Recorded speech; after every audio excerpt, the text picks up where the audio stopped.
BJP ही आएगी।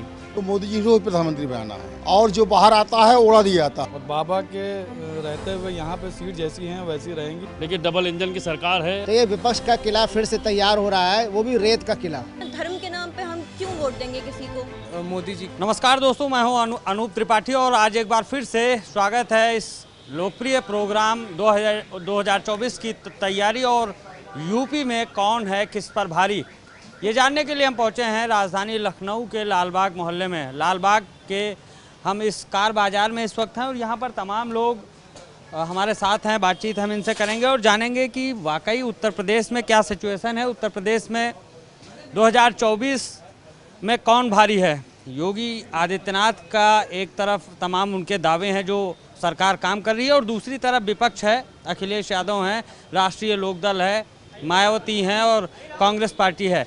तो विपक्ष भारी है या सत्तारूढ़ बीजेपी भारी है, ये जानेंगे। इस वक्त हम हैं लखनऊ के लालबाग बाज़ार में। सर क्या कहेंगे, क्या लग रहा है 2024 आ रहा है, उत्तर प्रदेश में कैसा माहौल देख रहे हैं आप? देखिए माहौल तो पूरा बीजेपी के उसमें है, समर्थन में है सारा। और अभी तो विपक्ष को थोड़ा सा टाइम लगेगा, अभी 24 के बाद वो 27 के बाद की तैयारी करे। सारा विपक्ष एक हो रहा है, अच्छी बात है, एक हो रहा है, उनको तैयारी भी करनी चाहिए। और तैयारी इसलिए क्योंकि यहाँ पर कई बार विपक्ष एक हो चुका है, जैसे पिछले उसमें अखिलेश और राहुल जी एक हो गए थे और भी पार्टियाँ एक हो गई थी, लेकिन कुछ नहीं हुआ था, फिर उसके बाद टूट गया था। तो ये विपक्ष का किला फिर से तैयार हो रहा है, वो भी रेत का किला, कि कब एक जना नीचे से निकलेगा पूरा धराशायी हो जाएगा। तो हमारा तो मानना है कि इस बार फिर मोदी जी आएंगे। मोदी जी आएंगे, आपका मानना है। भाई साहब कैसा लग रहा है, उत्तर प्रदेश में कैसा माहौल आपको दिखाई दे रहा है? उत्तर प्रदेश जो है ये जो है सबसे बड़ा उत्तर प्रदेश है। उत्तर प्रदेश में जो है 80 सांसद की सीटें हैं। यहाँ से ही जो है आदमी का जो है ये उजाला होता है। यहाँ से अगर यहाँ पे सत्ता में जो है वो बीजेपी है, 80% सीटें जो है वो बीजेपी के हक में। अगर जो है महागठबंधन जो हुआ है, महागठबंधन से ये होगा कि इनकी सीटें कम होंगी। अगर आप कंपेयर करिए तो 403 सीटों में से 190 सांसद जो हैं वो कांग्रेस के हैं, जो कांग्रेस छोड़ के बीजेपी में गए। तो 2024 में कौन लोग कहाँ जाते हैं, कैसे जाते हैं, ये तो अभी वक्त बताएगा। और एक चीज़ और हम आपके माध्यम से कहना चाहेंगे कि राहुल गांधी की जो आपकी रैली चली है भारत छोड़ो, भारत जोड़ो से राहुल गांधी को फ़ायदा हुआ। इससे पहले आपने देखा है कि लोकसभा चुनाव हुए हैं तो कहीं पे इनकी सरकार बनी है, बीजेपी की जो है घटी है। और ये उत्तर प्रदेश में कैसा माहौल देख रहे हैं आप? सत्ता पक्ष एक तरफ है, एक तरफ विपक्ष, कौन भारी दिख रहा है आपको? नहीं, देखिए भारी जो है इस वक्त कहना मुश्किल है क्योंकि 23 चल रहा है। जब 24 आता है तो बहुत सारे सांसद और विधायक जो होते हैं वो एक दूसरे की पार्टी छोड़ के जाते हैं इधर उधर। अभी कहना मुश्किल है, लेकिन ये है कि परसेंटेज वोट परसेंटेज जो बीजेपी का है वो उतना ही है। महागठबंधन से घटेगा, सीटें घटेंगी, लेकिन ये है कि सरकार बीजेपी की रिपीट होगी। महागठबंधन से बीजेपी पर फर्क पड़ रहा है, ये कहना है। और भी तमाम लोगों से बात करेंगे। भाई साहब क्या नाम है आपका? दिलशाद नाम है। कैसा माहौल देख रहे हैं आप? लखनऊ में रहते हैं, लखनऊ में पूरे प्रदेश के लोग आते हैं, मिलते होंगे सबसे, कैसी चर्चा है, कैसा हाल है? हाल तो यूपी का तो बहुत बढ़िया है, जैसे अपने बाबा जो काम कर रहे हैं, जो भी कर रहे हैं सब अच्छा काम कर रहे हैं। और बाबा के रहते हुए यहाँ पे सीट जैसी हैं वैसी रहेंगी और बढ़ेंगी मेरे ख्याल से, क्योंकि बाबा का जो भी काम है वो सब अच्छा है। माफियागिरी खत्म हुई है, गुंडागर्दी खत्म हुई है। ये है कि थोड़ा सा बेरोजगारी पे थोड़ा सा बात है, बस उस पर अगर थोड़ा ध्यान दे भाजपा तो बहुत अच्छी सरकार है। ये बहुत महत्वपूर्ण बात की है। चुनाव भले ही मोदी वर्सेज राहुल गांधी या विपक्ष है, लेकिन उत्तर प्रदेश में योगी आदित्यनाथ के कामों की परीक्षा होगी 2024 में, ये आप मान रहे हैं? हाँ मान रहे बिल्कुल। उनके ये जो काम करने से वोट बैंक उनका बढ़ेगा। पर यह है कि थोड़ा सा बात मेरे को ये है कि काम जो थोड़ा कम है, बेरोजगारी बढ़ गई है, काम कम है, ये उस पर थोड़ा ध्यान दे बस। और बाकी उनकी सरकार में कोई कमी नहीं, सरकार बहुत अच्छी है। कानून व्यवस्था बड़ा फैक्टर है। भाई साहब क्या नाम है आपका? मुन्ना पटेल। पटेल जी कैसा माहौल देख रहे हैं आप? कौन उत्तर प्रदेश में आपको कौन मजबूत लग रहा है 2024 में, किसको ज़्यादा वोट मिलने वाला? क्या मजबूत लग रही है, उसी की सरकार बनेगी। अभी समाजवादी पार्टी है, समाजवादी पार्टी के साथ राष्ट्रीय लोकदल है और राष्ट्रीय लोकदल ने अभी पिछले 2022 में 8 सीटें जीती हैं पश्चिमी यूपी में। पश्चिमी यूपी के बाद छोड़िए, उत्तर प्रदेश के बात कर दिए। भारत उत्तर प्रदेश में ही पश्चिमी यूपी आता है, वहाँ अगर जो हारेगा तो उसका फिर नुकसान हो जाएगा। पूरी सरकार बहुमत के बीजेपी की बनेगी, चाहे कितने गठबंधन कर लें, जितनी भी जुड़ाव कर लें, जितने भी वो कर लें, बाकी बनेगी मोदी सरकार। ऐसा क्यों है? क्या कौन से बड़े काम है जो आपको पसंद आए बीजेपी के या योगी सरकार? ये भ्रष्टाचार खत्म हो रहा है, ये गुंडागर्दी खत्म हो रहा है, और सरकार में कोई गुंडागर्दी नहीं, आतंकवाद खत्म हो रहा है। गुंडागर्दी और ये भ्रष्टाचार, ये बड़ा। क्या नाम है आपका? अजय। अजय, कैसा लग रहा है आप बताइए? जब से योगी आदित्यनाथ इस देश में, उत्तर प्रदेश में आया, तब से उत्तर प्रदेश का भाग्य खुल गया है। कैसे? बहुत सही है। पहले था कि 10-15 हज़ार रुपया रख लो तो रास्ते में छिन जाते थे। अब ऐसा हो गया, जब से योगी आदित्यनाथ जी आए हैं तब से उत्तर प्रदेश में बहुत अच्छा काम हो रहा है, विकास भी हो रहा है, सबको आवास भी मिल रहा है, जो भी योजनाएं हैं गरीबों की उनको दिया जा रहा है। तो इससे हमारा कहना यही है कि बीजेपी के सिवाय यहाँ इधर कोई भी नहीं आएगा, बीजेपी ही आएगी। उत्तर प्रदेश में बीजेपी मजबूत है, भाई साहब का मानना है। भाई साहब, क्या नाम है आपका? यशवंत चौहान। कैसा माहौल देख रहे हैं आप उत्तर प्रदेश में 2024 के मद्देनजर? सर 2024 में बीजेपी को कोई जो है हरा नहीं सकता है। बाबा का जो काम है बहुत बढ़िया है, बस एक कमी है जो कारोबार में थोड़ी कमी है, अगर इस पर ध्यान दे लें तो इन लोगों को कोई हरा नहीं सकता है। आने वाले साल में भी कोई हरा नहीं पाएगा। कारोबार में कमियां हैं, किस तरह की दिक्कतों की आप बात कर रहे हैं? सरकार से क्या कहना चाहेंगे? कमियाँ सारे कारोबार में कमियां हैं, बस कमियों पर थोड़ा ध्यान दे लें, बहुत बढ़िया सरकार। जो प्रशासनिक समस्याएं हैं वो बड़ी लापरवाहियां हैं यहाँ पर। लोगों का कहना है कि जो जिले स्तर का प्रशासन होता है, चाहे वो नगर निगम हो, जिला प्रशासन हो, वो जो काम कर रहा है उसमें बड़ी लापरवाहियां हैं। क्या कहेंगे? उत्तर प्रदेश में कैसा माहौल देख रहे हैं आप? देखिए, उत्तर प्रदेश का माहौल तो अच्छा है। वो कहा जाए कि गुंडागर्दी कम हुई है और सरकार अच्छा काम कर रही है। और जैसा माहौल पहले था, आज से जो दूसरी सरकारें हुआ करती थी, अक्सर माफियागिरी हुआ करती थी, अपहरण होते थे, हत्याएं होती थी, लूट होती थी व्यापारियों के साथ और सबके साथ। अच्छा माहौल है इस समय। सरकार, जो भाजपा की सरकार, अच्छा काम कर रही है। और जैसा कि अभी सुन रहे हैं 2024 में सब गठबंधन कर रहे हैं अपना, 17 पार्टियां आपस में मिलकर। नितिन जी के यहाँ बैठक हुई है पटना में, तो मुझे लग रहा है गठबंधन तो पहले भी हुआ था। 2 लड़कों की जोड़ी, एक कोई ब्रांडिंग हुई थी और उसके बाद फिर दोनों एक दूसरे को ही फिर अलग हो गए थे। तो देखिए, गठबंधन से देखिए किसी का भला होने वाला नहीं है। मुझे नहीं लगता कि कोई गठबंधन से भला होना है। अपने काम से देखिए सरकार आगे बढ़ती है। और मुझे लग रहा है कि सभी पार्टियों को अब जो जनता जिसको सहयोग करेगी 2024 में, जो सरकार अच्छा काम कर रही होगी, उसी पार्टी का उद्धार होगा उसका। उत्तर प्रदेश में अगर हम योगी आदित्यनाथ के काम की चर्चा करते हैं तो क्या योगी के कामों का फ़ायदा मोदी जी को मिलेगा 2024 में? ऐसा लगता है आपको?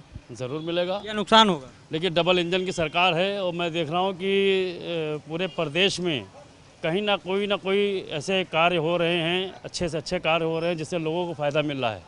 ये बात अलग की है कि महंगाई इधर थोड़ी बड़ी है। मैं देख रहा हूँ सब्जियाँ महंगी हो गई हैं और कई चीज़ें महंगी हो गई हैं। उस पर इनको थोड़ा सा सरकार को रुख बदलना चाहिए, महंगाई को कम कराना चाहिए और बेरोज़गारी पर भी ध्यान देना चाहिए कि जैसे कि कुछ लोग बेरोज़गार हो रहे हैं, काफ़ी पढ़े लिखे लोगों को नौकरी नहीं मिल रही, उनके लिए भी सरकार को आगे आना चाहिए। इस क्षेत्र में भी काम करना चाहिए जैसे कि और क्षेत्रों में काम हो रहा है। बिल्कुल, बहुत अच्छी बात कही है कि बेरोज़गारी और महंगाई पर थोड़ा ध्यान देने की ज़रूरत है। हम बात करेंगे। भाई साहब, 2 मिनट लेंगे आपका। क्या नाम है आपका? शावेस। पॉलिटिक्स की अब चर्चा होने लगी 2024 चुनावों की, कैसे देख रहे हैं? क्या लग रहा है आपको उत्तर प्रदेश में कौन भारी होगा 2024 में? इसमें बीजेपी मजबूत है। ऑपोजिशन चाहे जितना भी एक हो जाए तब वो हो कर नहीं पाएगा, लेकिन बीजेपी बहुत मजबूत है यहाँ पर। क्या योगी आदित्यनाथ की जो कार्यशैली है, चाहे वो कानून व्यवस्था की हो, कार्यशैली के बारे में हम बोलेंगे नहीं, कार्यशैली इतनी नहीं, लेकिन आदमी के दिमाग में जो बैठा है पॉलिटिक्स, यहाँ यूपी में धर्म की राजनीति चलती है और जो मंदिर में आता है वही सत्ता में आता है। और मंदिर बना है, सत्ता में वही बीजेपी आएगी, बीजेपी रहेगी। ये साल तो बीजेपी रहेगी, अगले साल का इलेक्शन को पता नहीं, लेकिन बीजेपी अभी रहेगी। बीजेपी अभी रहेगी। भाई साहब का मानना है कि जो उत्तर प्रदेश है, यहाँ पर धर्म की राजनीति होती है और अयोध्या में मंदिर बन रहा है, इसका बहुत असर होगा, बहुत असर पड़ेगा। खैर, हम और लोगों से भी बात करेंगे। सरकार में कई ऐसे मुद्दों को उठाया गया और उसके बाद चाहे ट्रिपल तलाक का मामला रहा हो या जो दूसरे मामले रहे, उसके बाद बीजेपी ने दावा किया कि हमको आधे मुस्लिम वोट मिले हैं, तो आप लगता है कि कुछ लोग वाकई हैं, तो अगर ऐसा हुआ तब तो बीजेपी भारी पड़ेगी। कुछ लोग ही है, वैसे ज़्यादातर अखिलेश ही को लोग वोट दिए हैं। बिल्कुल सही बात की है। हम और लोगों से शुक्रिया, हम और लोगों से बात करेंगे। भाई साहब आइए 2 मिनट आपसे बात करेंगे। क्या नाम है आपका? आकाश। आकाश जी, कैसा माहौल देख रहे हैं उत्तर प्रदेश में? हम चुनाव की चर्चा कर रहे हैं, 2024 की चर्चा कर रहे हैं। योगी जी भारी हैं कि अखिलेश का गठबंधन भारी है? योगी जी भारी हैं। कैसे भारी हैं? इसलिए तो उनमें आपस में फूट अभी जहाँ शुरू हुआ, आपस में फूट पड़नी शुरू हो जाएगी। मुझे बनना, मुझे बनना, मुझे बनना है, वो सब सारा खेल उसमें वो है, आपस अपना अपना पद है बस उसमें। और यहाँ पे देश का हित है। यहाँ पर मोदी जी जो हैं, योगी जी जो हैं, वो देश के हित के बारे में सोच रहे हैं। और ये देश के हित के लिए हम लोग को वोट करना है 2024 में, तो मोदी जी को प्रधानमंत्री बनाना है। क्या लगता है कि उत्तर प्रदेश में जो योगी आदित्यनाथ के कार्य हैं, इनकी उपलब्धियां हैं पिछले 5-6 सालों में, चाहे कानून व्यवस्था की बात रही हो या फिर अयोध्या का मंदिर का मसला है, अयोध्या में मंदिर भी बन रहा है, तो इन सब का फ़ायदा मोदी जी को मिलेगा 2024 में? बिल्कुल मिलना चाहिए, अब मिलेगा। भाई देखिए, अब इस समय जो बदमाश ढूंढे हैं वो बिलों में छिपे हुए हैं, और जो बाहर आता है उड़ा दिया जाता है, मार दिया जाता है। यहाँ ये नहीं है कि आप मेरी पार्टी में आइए, आप जो है मुझे नोट दीजिए और वोट लीजिए। यहाँ ये सिस्टम नहीं है। यहाँ सिस्टम सीधा सीधा ये है कि देश की जनता को सुख मिलना चाहिए और अमन चैन होना चाहिए, और उसका फ़ायदा मोदी जी मिलना है। 2024 में फिर से इस दफ़ा मोदी जी आने वाले हैं। बिल्कुल, अभी हम आपसे बात करते हैं। भाई साहब क्या नाम है आपका? जंग बहादुर सिंह जी। जंग बहादुर जी, बहुत अच्छा नाम है आपका। कैसा माहौल देख रहे हैं आप उत्तर प्रदेश में? माहौल तो फिलहाल आतंकवाद वगैरह ये तो सब कमी, गुंडागर्दी कमी है। बस यही है, थोड़ा महंगाई हुई, बेरोजगारी हुई, ये सब थोड़ा कम हो। क्या लग रहा कौन भारी है, कितना असर पड़ेगा? असर अब कुछ तो ये जैसे महंगाई है, बेरोजगारी, वैसे कुछ ना कुछ असर तो पड़ेगा, बाकी कोई विशेष असर नहीं पड़ेगा 24 में। कौन जीतेगा? जीतेगा सरकार तो मोदी की बनेगी ही, मोदी जी की। योगी आदित्यनाथ के कामों का फायदा पीएम मोदी को मिलेगा? मिलेगा, बिल्कुल मिलेगा। मिलेगा। खैर, हम और लोगों से बात करेंगे और जानेंगे कि उनकी राय क्या है। सर आप बताइए, आप इधर आइए। जो अभी हमारे साथ कुछ लोग थे, कह रहे थे कि कुछ मुस्लिम वोट भी बीजेपी के साथ है, तो क्या वाकई आपको लगता है कि? बिल्कुल बिल्कुल बीजेपी के साथ है, और बहुत अच्छा वोट मिला भी था। योगी जी का जो कार्यशैली है, जो योगी जी ने काम किया है, सभी के लिए काम किया है, चाहे हिंदू हो या मुस्लिम हो।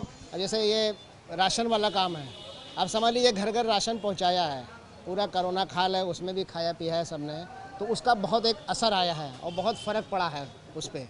तो फिर से योगी मोदी जी की डबल इंजन की सरकार जो है वो फिर से रहेगी, और गठबंधन काम नहीं आएगा, क्योंकि इसमें अभी तक तो प्रधानमंत्री तय नहीं हुआ। पहले तो ये लोग अपनी सारे विपक्ष एक होकर प्रधानमंत्री तय करें कि किसके उस पर लड़ा जाए चुनाव। क्या लगता है कि पीएम मोदी के मुकाबले विपक्ष के पास कोई चेहरा है ऐसा? कोई नहीं है इस समय, उनके पास कोई चेहरा ऐसा नहीं है कि सब अपनी अपनी सोच रहे हैं कि हम प्रधानमंत्री, या नीतीश सोच रहे हैं हम प्रधानमंत्री बन जाए, ममता सोच रही है हम बन जाए, केजरीवाल सोच रहे हैं हम बन जाए, तो ये आपस में लड़ जाएंगे। कि इसीलिए ये इस पर कोई चर्चा नहीं करेंगे प्रधानमंत्री कौन है। पहले हम लोग चुनाव लड़ेंगे, उसके बाद प्रधानमंत्री तय करेंगे। अरे प्रधानमंत्री तो तय हो ही नहीं पाएगा, उसके बाद लड़ाई हो जाएगी, फिर सरकार गिर जाएगी। बहुत महत्वपूर्ण बात कही है। हम कुछ और लोगों से बात करेंगे। आप लोग किन मुद्दों को लेकर वोट करना पसंद करते हैं? यहाँ उत्तर प्रदेश है, धर्म की बात होती है, हिंदू मुस्लिम होता है, तमाम ऐसी चीज़ें होती हैं जिससे लोग भटक जाएं। आप लोग कौन से मुद्दों को लेकर वोट करते हैं? देखिए, हम लोग आम नागरिक हैं। आम नागरिक का मतलब होता है कि आप जब बजट देखेंगे, महंगाई कितनी हो रही, कितनी नहीं हो रही, खाने पीने के दाम कितने बढ़ रहे हैं, कितने नहीं, हमारे यहाँ के लोग पढ़ने जा पा रहे हैं कि नहीं जा पा रहे हैं। हमें तो यही सब चाहिए होता है ना। धर्म के नाम पे हम क्यों वोट देंगे किसी को? वो तो फालतू का लॉजिक होता है कि आप लड़ा रहे हैं। क्या नाम है आपका? रजत यादव। रजत, क्या कहेंगे, कैसा दिख रहा है उत्तर प्रदेश इस बार 2024 के लिहाज से? अगर 24 क्रेडिबल बेसिस पे देखा जाएगा तो अगर धर्म के मामले में लड़ा जाएगा तो बीजेपी आगे, अगर काम, इकनॉमी, जीडीपी, जीएनपी इन सब पे बात होगी तो अपोजिशन के पास ज़्यादा अच्छा स्ट्रॉन्ग पॉइंट है, क्योंकि अपोजिशन ने काम किया है जीडीपी जीएनपी में। अभी हम लोग देखेंगे तो हर जगह आदि पुरुष या धर्म की ही बातें हो रही हैं। हेट्रेड। क्या लगता है आपको कि मोदी के सामने कोई चेहरा है विपक्ष के पास ऐसा जो टिक पाएगा चुनाव में? चेहरे की बात नहीं पता, लेकिन अगर लोग यूथ ने डिसाइड कर लिया कि उनको काम के बेसिस पे वोट करना है अपार्ट ऑफ रिलीजन, तो फिर मोदी जी का बहुत डिक्रीजिंग पॉइंट है वो। राष्ट्रवाद की बात होती है तो क्या राष्ट्रवाद एक मसला बनेगा चुनाव में? बन रहा है इस समय। हर कोई राष्ट्रवादी बनना है, बट काम करके नहीं, अपने धर्म के बेसिस पे बनना है। बहुत बहुत शुक्रिया बातचीत के लिए। तमाम लोगों से हमने बात की। ये लालबाग इलाका है लखनऊ का, और यहाँ पर तमाम प्रदेश भर से लोग आते हैं, चूँकि एक पूरा कार बाज़ार है और यहाँ पर जो भी कार खरीदता है तो यहाँ बनवाने और एसेसरीज़ लगवाने ज़रूर आते हैं। तमाम लोगों से बात की, तमाम मुद्दों पर बात हुई। उत्तर प्रदेश का माहौल कैसा है इस पर बात हुई। धर्म और जो राष्ट्रवाद की बात होती है, इस आधार पे वोट नहीं होना चाहिए, विकास के नाम पर वोट होना चाहिए। खैर, क्या होता है ये वक्त बताएगा। फिलहाल आज के इस खास प्रोग्राम में इतना ही। फिर हम मिलेंगे किसी बड़े मुद्दे के साथ। तब तक के लिए मुझे और मेरी टीम को दीजिए इजाज़त। नमस्कार।